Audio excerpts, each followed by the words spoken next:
Hello दोस्तों, उम्मीद है कि आप लोग रोज़ाना की तरह ठीक होंगे। तो सभी को मेरा नमस्कार और आपके अपने यूट्यूब चैनल में स्वागत करता हूं। तो मोस्ट वेलकम। आज का जो हमारा पार्ट 21 वीडियोज़ है उसमें हम नए चैप्टर की चर्चा करने वाले हैं। लेकिन इससे पहले ऐसे स्टूडेंट जिन्होंने जो इससे पहले वीडियो थी चैप्टर 3 तक उन्होंने टेस्ट को कंप्लीट किया, उन बच्चों को मेरी तरफ से बहुत बहुत शुभकामनाएं, बहुत बहुत मंगल कामनाएं। जिन्होंने अपने 3 चैप्टर बहुत ही अच्छे तरीके से याद किए, उनके टेस्ट देखकर बहुत अच्छा लगा क्योंकि उन बच्चों ने बहुत ही अच्छा लिखा था और अपना दिमाग भी यूज करके लिखा था। तो उनको बहुत बहुत बधाई, बहुत बहुत शुभकामनाएं। उम्मीद है कि उनके मार्क्स जो है बहुत अच्छे आएंगे। ये जाहिर सी बात है, जो बच्चा मेहनत करता है उनके अंक अच्छे ही आते हैं और वास्तव में वे समाज के अच्छे नागरिक बनते हैं।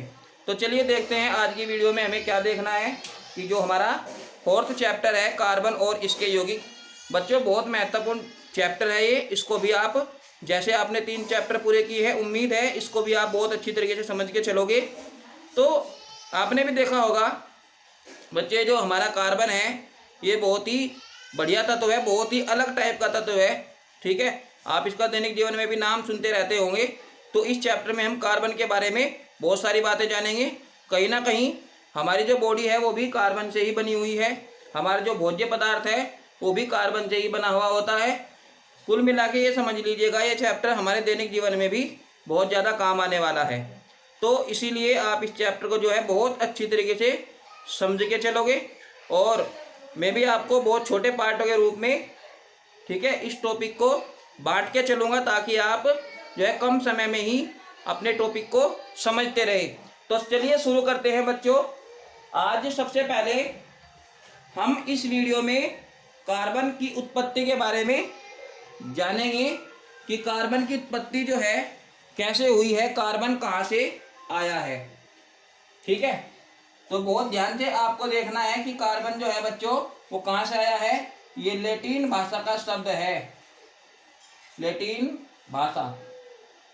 ठीक है, लैटिन भाषा के ये कार्बो शब्द से आया है। ठीक है, अगर जो हमारे कंपटीशन के भाई हैं वे भी इसको देख रहे होंगे तो कई बार एग्जाम्स में ऐसे भी आता है ये क्वेश्चन कि कार्बन जो है कौन सी भाषा के शब्द से मिलकर बना है। तो भैया आप तुरंत टिक कर देंगे कि जो कार्बन है वो लैटिन भाषा से लिया गया है, मतलब लैटिन भाषा के कार्बो से लिया गया है।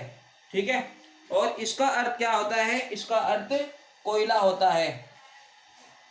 कोयला, कार्बो का मतलब होता है कोयला। ठीक है, बेहद आसान तरीके से मैंने आपको समझा दिया कि ये क्या है। कार्बन लैटिन भाषा का शब्द है और किससे हुई है, इसकी उत्पत्ति कार्बो से हुई है और इसका अर्थ है कोयला।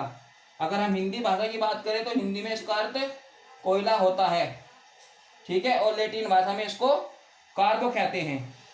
ठीक है, अगर हम इसके पृथ्वी पर अस्तित्व की बात करें तो ऑक्सीजन, हाइड्रोजन के बाद दुनिया में तीसरा स्थान किसका है भैया, कार्बन का तीसरा स्थान है।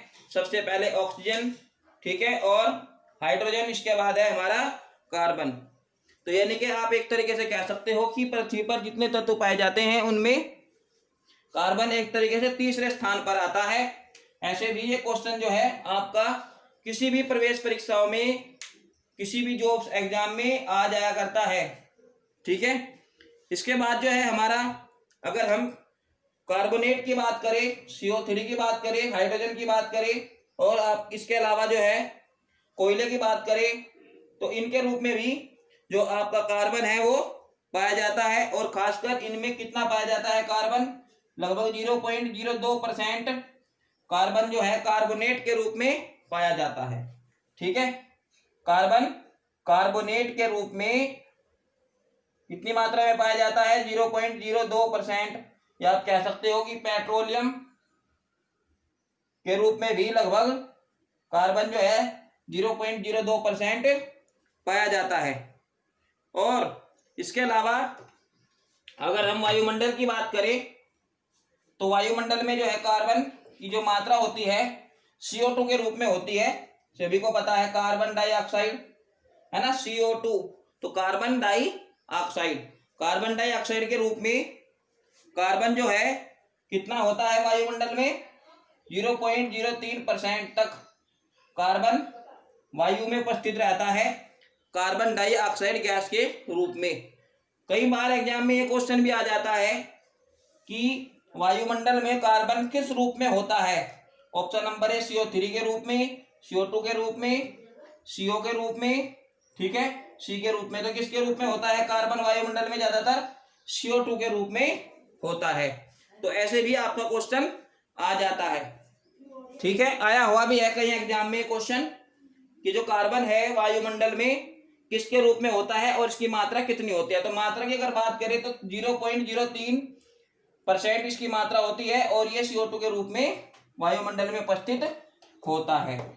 इसी के बाद अगर बात करें जो हमारे ईंधन पदार्थ हैं, ईंधनों में भी जैसे कि LPG है, सिलेंडर वाली गैस, लिक्विड पेट्रोलियम गैस, आपने सुना होगा इसका नाम, और घरों में ईंधन के रूप में भी इसको प्रयुक्त करते हैं।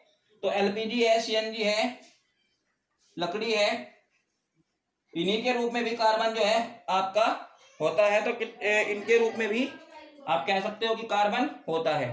यदि आपसे ये पूछा जाए कि क्या CNG में कार्बन होता है, तो आपका जवाब होगा हाँ, कि CNG में भी कार्बन होता है। तो ये सभी चीजें जो है कहीं ना कहीं कार्बन से रिलेटेड होती है, जुड़ी हुई होती है। ऐसे ही अगर हम कपड़े की बात करें तो जो लाइनोन होता है, रबड़ होता है, ठीक है, और आपका प्लास्टिक होता है, इनमें भी कार्बन प्रेजेंट होता है। यहाँ तक कि भैया दवाइयाँ जो आप खाते हो, दवाइयाँ किसी भी रोग की, उसमें भी आपका कार्बन प्रेजेंट होता है। जैसे कि मैंने वीडियो के शुरू में ही बताया था कि कार्बन जो है कहीं ना कहीं हम किसी न किसी रूप में यूज करते रहते हैं। हालांकि जो हमारे शरीर की जो बॉडी है, जो पार्ट है हमारे शरीर के, वो भी कहीं ना कहीं कार्बन के रूप में होती है। तो आप समझ सकते हो कि कार्बन से हम घिरे हुए हैं, कार्बन से हम जुड़े हुए हैं, बंधे हुए हैं किसी न किसी अपर रूप के रूप में। इसकी चर्चा आगे होती रहेगी कि कार्बन का जो अपर रूप है ये क्या होता है, ठीक है।